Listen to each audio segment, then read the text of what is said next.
Okay, good day everyone. So, let me discuss all about week number 3 or lesson number 3 ng ating second quarter. So, our topic for today is all about the reproduction, asexual and the asexual reproduction. So, before we proceed to our formal discussion about reproduction, so let us first describe and see the different parts of the gumamela flower.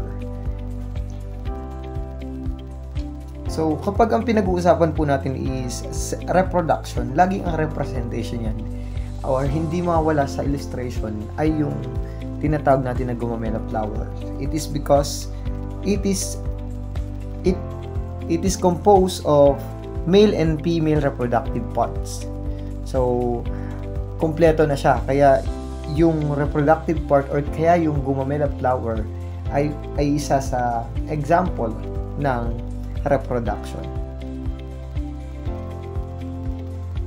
So let us first identify the different part of the gumamela flower. So the female part of the gumamela flower is number 1, pistil. Under pistil, merong tinatawag na stigma, style, ovary, and ovule. Okay? And the male part of the gumamela flower is the stamen. And under stamen, or stamen is composed of anther and also filamen. So, anther, it carries pollen grains. So, yung pollen grains po, through reproduction, yung pollen grains na nakadikit or naka-attach dun sa anther, through different factors, it can be wind or pollinators. So, didikit yan dito sa tinatawag natin na stigma. Yung sa stigma na part, so naandito yung sticky liquid na kung saan once na na-detach yung pollen grain from the anther, so stigma will catch that pollen grain. Then, right after that, so yung pollen grain ay papunta sa loob ng style and directly pupunta siya sa ovary. Okay? Then, nagkakaroon ng tinatawag na another offspring ng gumamela flower. So, another part of the gumamela flower, merong tayong tinatawag na petals. The main purpose, aside from it covers the entire reproductive part of the flower, it also attracts pollinators. So, later on, we will discuss we will discuss pollinator. And this is all the sepal, receptacle, and the pedicel. Okay, let us remember here yung male and female reproductive part ng flower. Yung pistil, under ng pistil may stamen, under ng pistil may stigma, style, ovary, and ovule. While stamen, under ng stamen, which is the male reproductive part, yung anther and also yung filament. So, how gumamela flower reproduce? So, paano nga ba sila nagpaparami? Isang factor na dito ay yung tinatawag natin na pollinators. So, yung pollinator, it can be insects and even us. Pwede tayong maging carrier ng or reason why yung tinatawag natin na pollen grain ay ma-detach from the anther. So, bee is an example of pollinators. Again, how do gumamela flower reproduce? Through the process of pollination. So, when we say pollination, so i-move lang natin. So, when we say pollination, it is the process of transferring of pollen grain to a female part of the flower. So, ano yung female part ng flower dito? Yung pistil, stigma, style, ovary, and ovule. So, yung process nun ay tinatawag natin na pollination. Okay? And there are two types of pollinations. Number 1 is the self-pollination and next is the cross-pollination. So, what is the difference between self-pollination and the cross-pollination?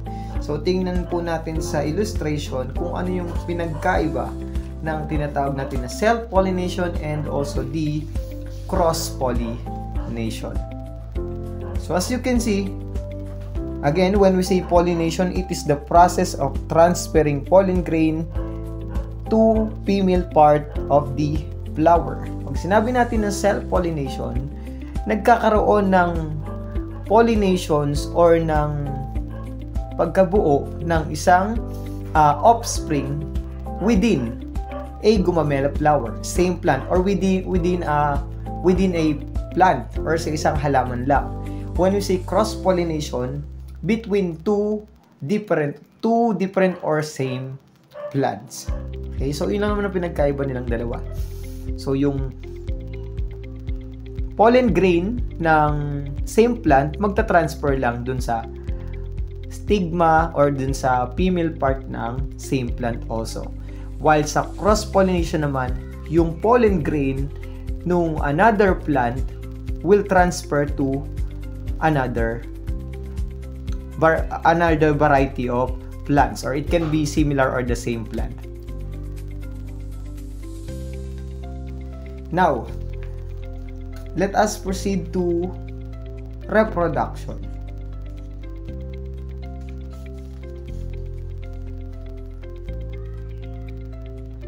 When we say reproduction, it is a way of an organism to create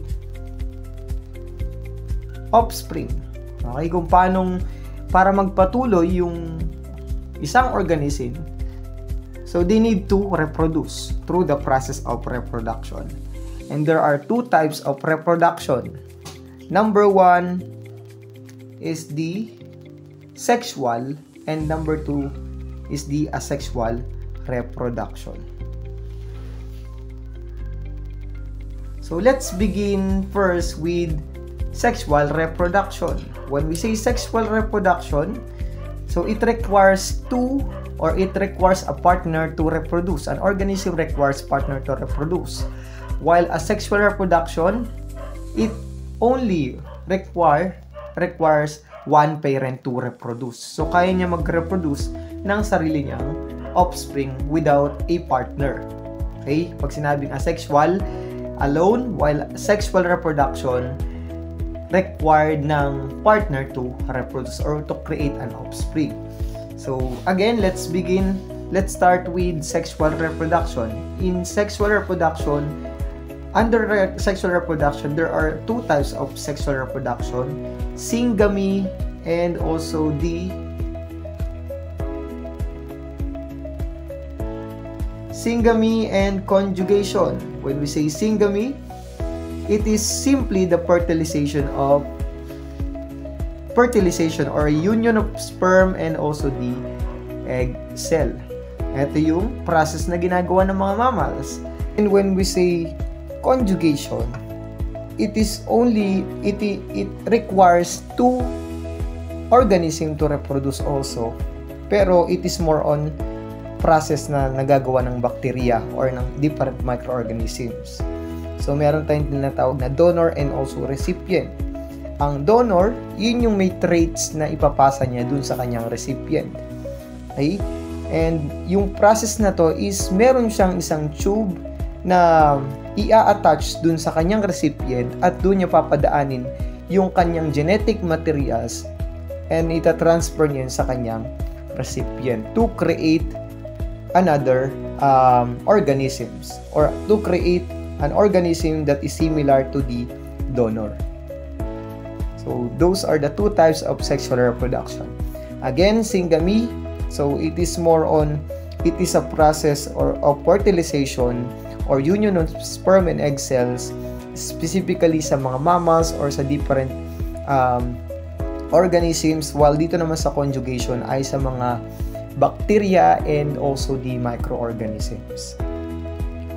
Sexual reproduction. So let us proceed to asexual reproduction. So in asexual reproduction, again, it only requires one parent to reproduce. Under asexual reproduction, so there are four types of asexual reproduction. Number 1 is binary fission. Binary fission. Next, budding. Number 3, fragmentation. And last is the regeneration. In binary fission, an organism divides into new bodies and it duplicates its DNA to create new organism. So, dinadoble lang niya yung kanyang DNA to create another organism. And kung ano yung offspring, ganun din yung kanyang parent. Okay? Since ang nangyari lang dito ay nade-divide lang yung isang organism, microorganism specifically, into two, or naduduplicate lang siya yung isang microorganism. At kung ano yung kanyang offspring, similar din siya ng kanyang parent. Walang pinagkaiba. Yun lang, ganun lang kasimple yung tinatawag natin na binary fission. And this binary fission process happens to microorganisms only. Next, let us proceed to budding. When we say budding, an outgrowth or buds develop on the parent organism. So, ibig sabihin, kung nasan yung parent, naka-attach sa kanya yung offspring. So, saan to common na nangyari? Sa mga halaman. Okay? So, through budding process or through budding reproductions, automatically, nagkakaroon agad sila ng offspring. Okay? May mga halaman tayo na kapag binali lang yung parts nila or yung yung parts ng stem nila ay pwede na uling mag-create ng panibagong offspring. So again, when we say budding, naka-attach lang yung kanyang offspring sa mismong parent organism. Then let us proceed to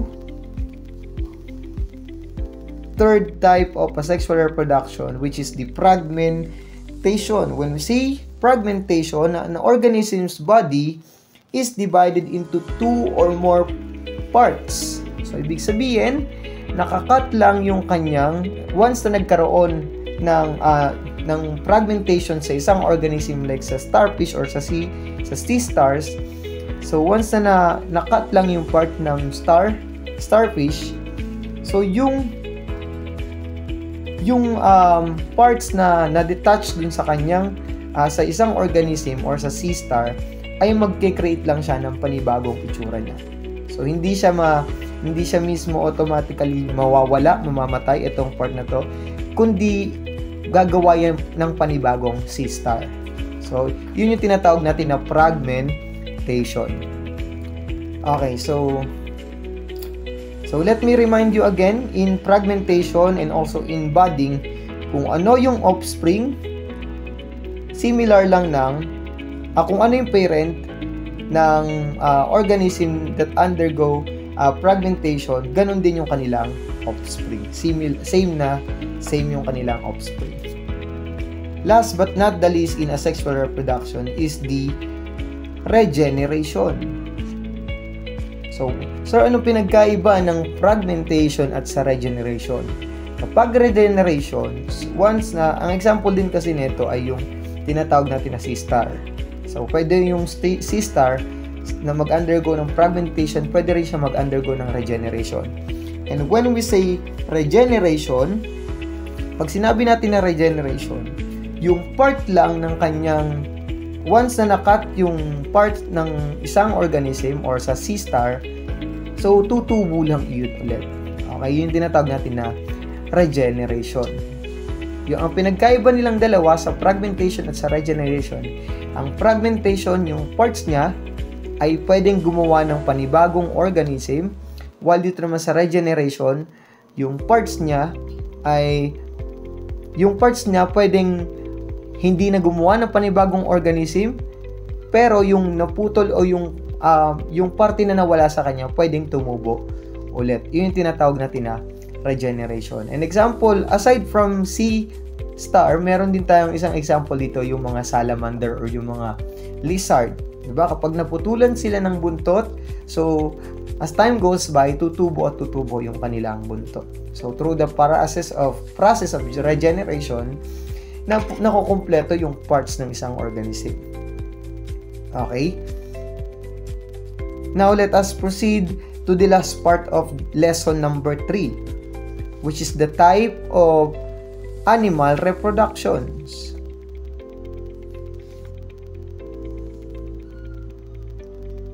Types of animal reproduction. So there are 3 types of animal reproduction. Number 1 is oviparous. Number 2, viviparous. And last is the ovoviviparous. And when we say oviparous, so when the meaning of oviparous, egg-laying animals. So ibig sabihin sila yung mga organisms na nangingitlog. An example of that is yung reptiles and also yung birds. While yung viviparous naman, animals that gave birth. Automatic yung kapag nagkaroon ng anak yung isang viviparous animals, ang kanilang offspring ay similar ng sa kanila. Okay? An example of those animals are mammals. And when we say ovoviviparous, internally developing eggs. Ibig sabihin, it is a combination of oviparous and a viviparous type of animal reproduction. And fish is the example of oviviparous animals. So ibig sabihin, kailangan ng offspring ng shell, ng yolk, and also kailangan din ng nutrition coming from the mother. Internal developing eggs. Again, let's have a short recap. Again, when we see reproduction, it is a process of an organism to create its own, to create an offspring. And there are 2 types of reproduction: asexual reproduction and asexual reproduction.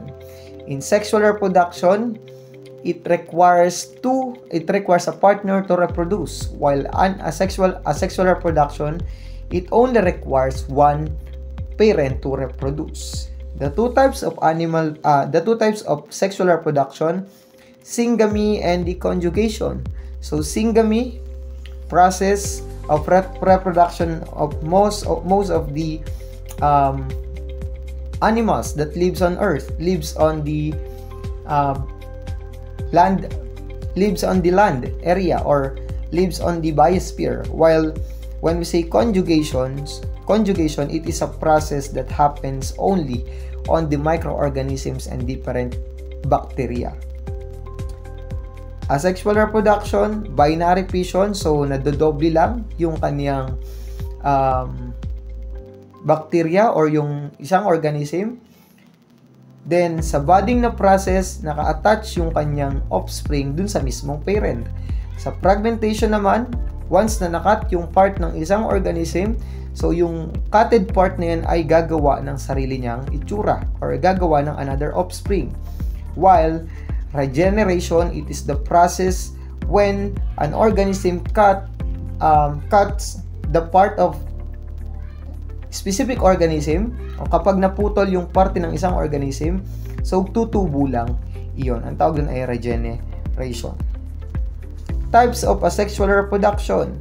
Types of animal reproduction: oviparous, egg-laying animals. Reptiles and birds are example of oviparous animals. And viviparous, animals that gave birth. Mammals are the example of viviparous. And ovoviviparous, internally developed eggs. Fish is the example of the ovoviviparous animal. So to sum it up, may mga organism na they can reproduce with their own, and also there are animals that they require a partner to reproduce. And through that process, through the reproduction process, the species will continue its generation. Magpapatuloy lang yung generation nila through reproduction. So, that's all for today in our lesson number 3. Thank you and God bless you all.